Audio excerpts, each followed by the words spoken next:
Hi, this is Tim and Shana from Punk Rope, and this is video number 1 in your double unders program. We're so excited to be with you.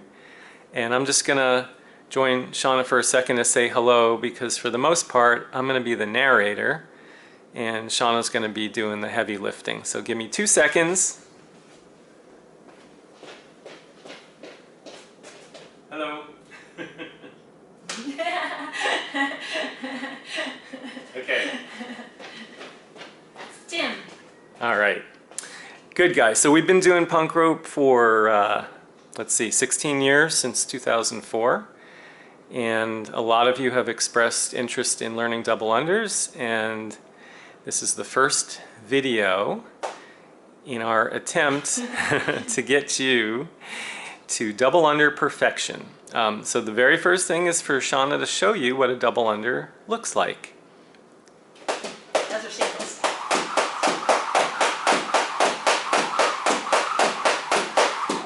All right, and it's great that she started with a few singles because if you were paying attention, you would notice that the singles and the doubles looked exactly the same, and that's what we're after. Just a little extra jump height, but everything else is the same. But anyway, today we've got a bunch of things to talk about. We're going to try to blow through this, but give you some good information. And it starts with space. So you're going to want to pick the space where you're going to jump. We're in our apartment in Manhattan, so we actually have limited space. But Shauna's going to show you how to make sure you have sufficient space. So, swinging your rope, you fold it in half, you swing it, side, side, forward, back. And what you're making sure of is that you are not hitting any objects or any people, that you're safe, you feel comfortable and confident, you have enough room, and you have room overhead. This is an 8-foot ceiling, so that's plenty. If you were extraordinarily tall, it might be a challenge on some side swings, but it should be fine for jumping. So space is number 1. Now number 2 is surface. Shauna's on a wrestling mat. It's 1.25 inches thick, so it's giving her some great cushioning. Does make jumping a little bit more difficult because she's sinking in. But it is a wonderful surface. Now, many of you probably don't have wrestling mats. However, you may have a rubber mat, or you could get access to one. And so there's a mat behind Shana that you could place on a linoleum floor or a wood floor. Just going to pan down a little bit. And that is about, I believe, 3/8 of an inch thick. There's a number of companies that manufacture mats like this. The one thing we would say is that make sure it's large enough. Okay, this one is actually too small. We would suggest 4 feet by 6 feet. So this one, I believe, is 3 by 4. So that's not quite going to do it. Your rope's going to catch on the edge. Might work in a pinch. Now, if you want to jump outdoors, we suggest a rubberized track. Asphalt's not bad. It's hard, but not as hard as concrete. Concrete is extremely hard, and we don't recommend it for long periods of time. Okay, so surface is number 2. And of course, you can go to a wood floor, like dance floor. Yes, sprung wooden floor is the optimal, or a wooden gymnasium. Yep, basketball court. Those are great choices. Next we want to cover equipment, and why don't we start with footwear. Now, footwear runs the gamut. Shauna's wearing a Brooks, I'm going to pan down so you can see her Brooks running shoes. which are fairly standard. They have good cushioning in the heel as well as the midfoot and forefoot. They are reasonably flexible, not hyper flexible, not hyper rigid. There is a wide range of sneakers that you can check out. Anything from stability shoes to motion control to performance to minimal. So these would be fairly neutral, and Shauna's showing you that you should have about a thumb's width between your longest toe and the front of the shoe. Your midfoot should be snug, so should your heel. The shoes should be comfortable, they should fit you well, and you should like the way they look. Okay? So now going in the minimal direction. Aren't there, these are running shoes, and we used to always say, if you happen to be a tennis player or other, like tennis shoes, if they work for you, may be better actually than running, because depending on what you're going to do. Double unders particularly, actually, you may need the cushioning. So. Yeah, I think that's a really great point. So, if you're playing a sport like tennis or basketball, racquetball, volleyball, what have you, and you're accustomed to that style of shoe, dance sneaker. There's nothing wrong with using those for jumping. A lot of it is going to be a matter of personal preference. If you have no orthopedic issues, you can start to go more minimal, and so Shauna's holding a pair of Xero shoes. These are Xero. You can see that they're extremely flexible. They have some cushioning, but not a great deal. Certainly less than the Brooks that Shauna's wearing. And then continuing in that vein, you could go all the way to the 5 fingers, which is the most minimal and probably most anatomically resembles the human foot,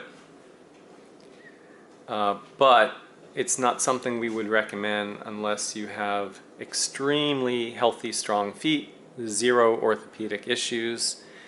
But there's a wide range. The trade-off, guys, is between better proprioception, meaning your foot feels the ground, and so you can react to that very quickly. And then the other end of the spectrum would be cushioning and stability. So again, very much personal choice, but footwear is important, so give that some consideration. It also has to do with your volume. Yeah. I like to use the 5 fingers if I'm just doing a short practice, and to also strengthen the feet occasionally. Longer, our whole class, higher the volume, you may need support. Absolutely. And then moving on, you're going to need a jump rope. Now, you may already have a jump rope, but let's just talk about it for a second. We're only going to show you 2 ropes today. There are probably hundreds on the market.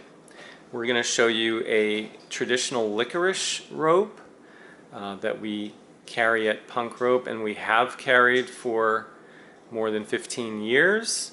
And we're going to show you a cable rope Coated. that is, yep, coated cable. Uncoated is a little faster but a little bit more dangerous. This particular cable rope has metal handles. It's extremely fast. It's quite light. It is considerably more expensive. This one is from JP Fitness. But there are many brands on the market, from Crossrope to RX to Rogue to Jumpin' Rope. This one spins very nicely.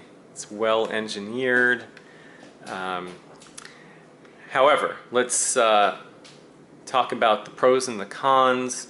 So with the cable rope that Shana has, it is adjustable, and we would suggest, no matter what you buy, that you get an adjustable rope.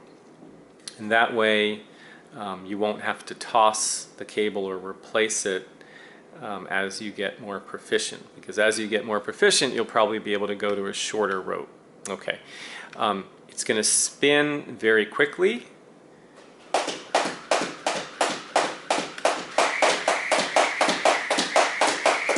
It is extremely light, so it does feel like less effort. However, for a beginner, it is more difficult to control. It's harder to sense where the rope is over your head and under your feet. So, advantages are going to be speed, lighter weight, Energy conservation. and for some people, the feel of those handles they'll like. Now, a licorice rope, this is a 5mm short handle licorice rope that can be adjusted. Handles are 5 inches. There's a snap lock mechanism that allows you to adjust it. These come in varying sizes, and then you can adjust them down as is necessary. The rope weighs about 4 ounces, including the handles, so it is a bit heavier than cable ropes, although that cable rope, the handles have some heft to them, but the cable itself is extremely light. This cord would be a little heavier and a little slower, but it has enough weight that it's going to give you good sensory feedback, meaning you can feel it as it is coming over your head and under your feet. And that's a huge plus for anyone who's just starting out. So, good choice for beginners, relatively inexpensive. Presently, our licorice ropes go for $9, and cable ropes, you know, they're all over the map. The one that Shana showed you is probably in the $30 range or possibly higher. And What? If you are going to be jumping outside, it's your only option. The licorice rope plastic is durable. I've used probably a little hard to see. Yeah. But 2 years, you know, outdoors, indoors.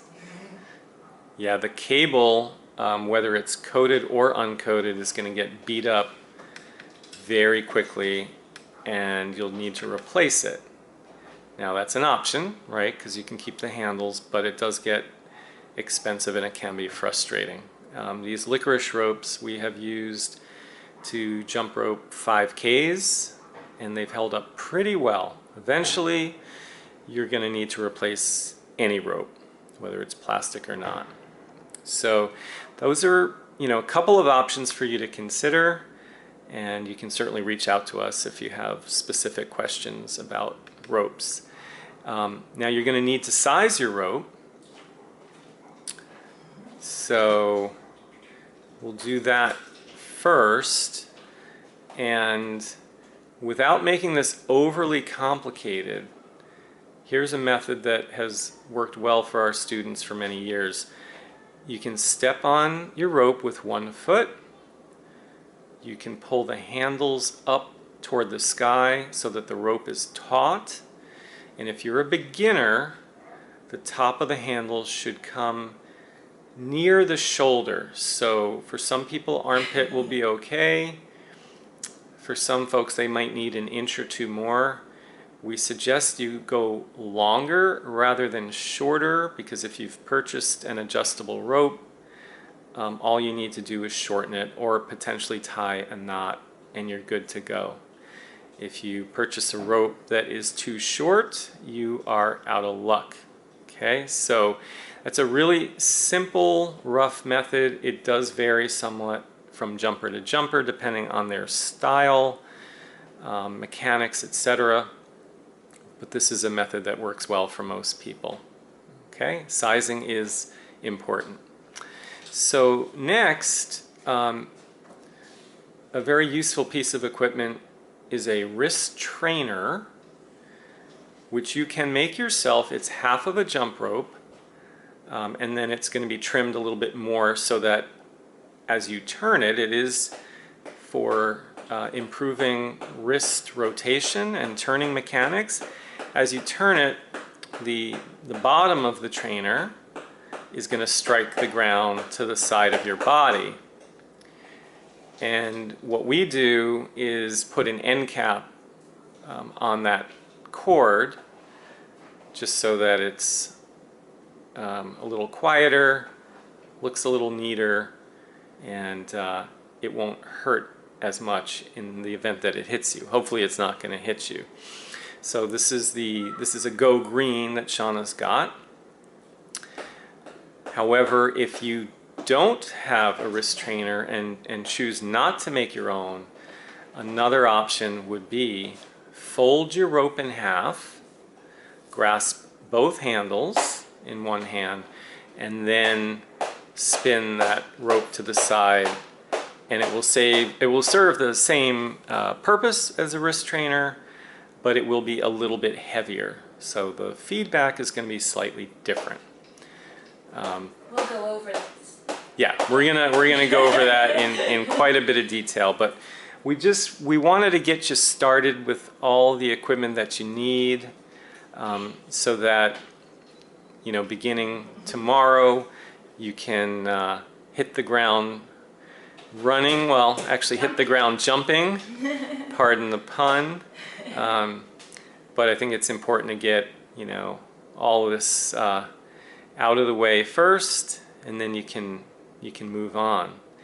So your homework, if I haven't missed anything, is 1, to determine where you're going to jump and make sure that space is adequate. 2, find a suitable surface to jump on that is safe for you. Preferably a nice level surface. 3, pick the shoes, sneakers that are going to work best for you, and that might be, that might be a process. Might take a few attempts. Can experiment. 4, pick the rope that you're going to like for the long haul. Best not to keep changing it.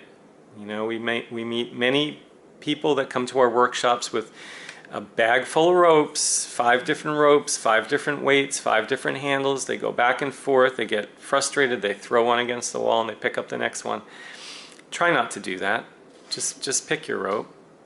And then finally, your wrist trainer or a rope folded in half, and you're all set. So that's your homework, guys. Thanks for joining us for video number 1. And we really look forward to being with you every jump of this journey. So we'll see you soon.